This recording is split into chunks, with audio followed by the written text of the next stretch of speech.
కేసీఆర్ గారి నాయకత్వం, కేసీఆర్ గారి నాయకత్వం, కేటీఆర్ గారి నాయకత్వం. జై తెలంగాణ, జై తెలంగాణ. సిరిసిల్ల పట్టణ ప్రజలు ప్రజాపాలన అంటే ఎంతో, ప్రజాపాలన అంటే అతి పబ్లికే, రాజకీయ నాయకులే ఇంటికి వచ్చి ప్రజలు చేసే పాలన మన ఇంటి పాలన లెక్క గౌరవించి అలా మన రేవంత్ రెడ్డి గారిని ముఖ్యమంత్రిగా చేసుకున్న పరిపాలన ఇది ప్రజాపాలన.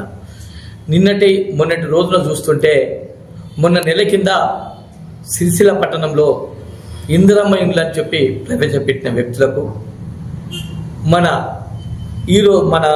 నాయకులు, కాంగ్రెస్ నాయకులు, మేము ఇంటింటికి ఉచితంగానే ఉసుక ఇస్తున్నాం, ఉచితంగానే పంపిస్తున్నాం అని మీడియా ద్వారా ఎన్నోసార్లు చెప్పడం జరిగింది. ఇలా లబ్ధిదారులను అడుగుతుంటే వాళ్ళ బాధలు చూస్తుంటే ఇలా బోనాల కాడ కానీ ఈడ కానీ సిరిసిల్ల పట్టణంలో కానీ చూస్తుంటే చెల్లించుకోవడం జరిగింది. ఎందుకంటే ఎంత అమ్మా అని అంటే 6,000 రూపాయలు చెప్పి బతిలాడితే 4,500కు వస్తున్నా, అంతకన్నా తక్కువ వస్తలేరు అంటున్నారు. ఇదేనా మీ ప్రజాపాలన, కాంగ్రెస్ పాలన అంటే అనేది ఈ సందర్భంగా మీడియా ద్వారా తెలియజేస్తున్నా. రెండోది ఏంటంటే ఈ రోజున సిరిసిల్ల పట్టణంలో గతంలో 1,000, 1,200, 1,500కు వచ్చిన ఉసుకే ఇలా ఈ ప్రజాపాలనలో 4,000 నుంచి 6,000 రూపాయలు చెప్పి పోస్తున్నారంటే ఇదేనా మీరు చేస్తున్న ప్రజాపాలన అని చెప్పి నేను ఖచ్చితంగా ఈ సందర్భంగా మాట్లాడడం జరుగుతుంది. మరి ఇది జిల్లా అధికారి కలెక్టర్ గారు, మరి ఇది మీ దృష్టికి వస్తుందా లేదా? మరి ముఖ్యంగా అసలు ఇక్కడ ఈ కింది పరిధిలో నడుస్తుందా? మరి ఇంత వ్యవస్థ 1,500, 1,000 రూపాయలు ఉన్న ఉసుక ఇలా 4,500కు వేయిందంటే దీనికి మీరు దృష్టి పెట్టి రానున్న రోజుల్లో ప్రజాపాలన అంటే గతంలో 1,000-1,200 మధ్యలో జరిగిన ఉసుకే ఇలా 4,500, 6,000కు చేరుతుందంటే ఇది ప్రజాపాలన అని చెప్పి ప్రజలు అడ్డగోలుగా బాధపడుతున్నారు.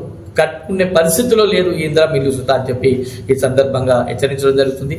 ముఖ్యంగా ట్రాక్టర్ లబ్ధిదారులు, మీరు 15 రోజులకు ఒక రోజు 2 ట్రిప్పులు ఇస్తే, ఆ 15 రోజులు కానీ నెలకు 2 సార్లు 3 సార్లు ఇస్తే ఆ వ్యక్తి ట్రాక్టర్ యజమానులు కానీ ఇటు డ్రైవర్లు కానీ వాళ్ళ సుతా కనీసం పైన మా పాలక వర్గంలో కనీసం వారానికి 4 సార్లు 2 సార్లు 3 సార్లు ఇచ్చిన దాన్ని ఇలా మీరు నెలకు 2 సార్లు ఇస్తుంటే ఇలా ఆ కార్మికులు అనేటోళ్ళకి కానీ ఇటు డ్రైవర్లు అనేటోళ్ళకి కానీ ఇటు ఓనర్లకు కానీ పూర్తిగా అది చాలి జీతంతో ఇలా అడ్డగోలు రేటు పెరిగే అవస్థ ఏర్పడ్డది. కాబట్టి వారానికి 3 రోజులు ఖచ్చితంగా ఉసుక అనేది సిరిసిల్ల దాటకుండా ఇక్కడున్న కట్టుకునే యజమానికి సస్తమైన ధరల్లో ఇప్పించే విధానంగా మీ కాంగ్రెస్ నాయకులు జిల్లాధికారి కలెక్టర్ దృష్టికి తీసుకుపోయి ఈ వ్యవస్థ నడిపించాలని చెప్పి ఈ సందర్భంగా పట్టణ కాంగ్రెస్ నాయకులకు మరి జిల్లా అధికారి కలెక్టర్ గారికి మా పార్టీ పక్షాన విన్నవించడం జరుగుతుంది.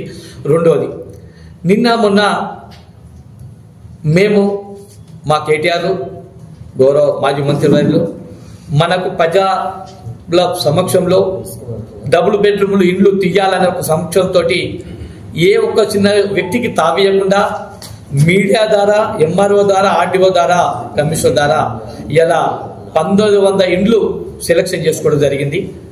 ఆ 1,900 ఇండ్లలో ఎలక్షన్ రావడంతో ఒక 104 ఇండ్లు ఆల్రెడీ కలెక్టర్ అందరు పొజిటివ్స్ ఇవ్వడం జరిగింది, సెలక్షన్ చేయడం జరిగింది. దాన్ని ఇవాళ 100 పెండింగ్ ఉన్నాయి, 104. అవిటికి ఇవ్వకుండా మిగతా కొంతమందిని అసలు ఏ బేసిక్లా సెలక్షన్ చేయడం జరిగింది.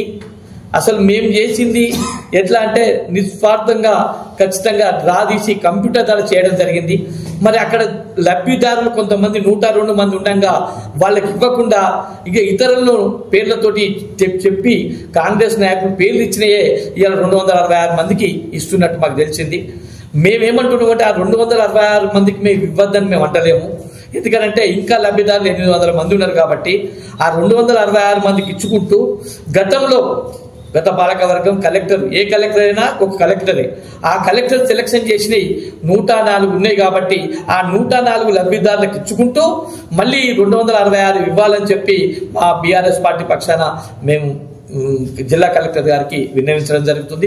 ఒకవేళ లేని పక్షంలో ఖచ్చితంగా ఆ 104 మందికి ఇచ్చేదాకా మేము పార్టీ పక్షాన వెనుదండ నుండి మేము పోరాడతామని చెప్పి ఈ సందర్భంగా హెచ్చరించడం జరుగుతుంది.